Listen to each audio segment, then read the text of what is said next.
అరే మామ, ఇలా మన సంతోష్ గారి బర్త్డేరా? నిజంగా బర్త్డేనా ఇలా? దాడి దగ్గరికి వెళ్దాం. హాయ్రా. అరే హలో సంతోష్, ఈ నన్నగారు ఇలా మీ బర్త్డే అంటే అవును మామ. Many more happy returns of the day.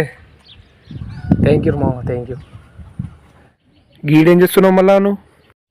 ఏం లేదా మామ, ఇప్పుడే గుడికి వచ్చిన. ఈ సిల్వెస్టిక్ కొంచెం పనిచేస్తలేదు, చూస్తున్నా దీన్ని. అట్లానా? ఏంది పార్టీ గిట్ ఏం లేదా మరి? అరే మామ, నైట్ వెళ్దాం కదరా వాళ్ళ ఇంటికి పార్టీకి, ఎందుకు టెన్షన్ తీసుకుంటున్నావు? అరే మామ, నీకు తెలుసు కదరా నేను ఇలా నైట్ వెళ్ళిపోతున్నా అని. ఆడికి ఏదైనా ఇలా గిఫ్ట్ ఇవ్వాలని. ఏం చేద్దాం?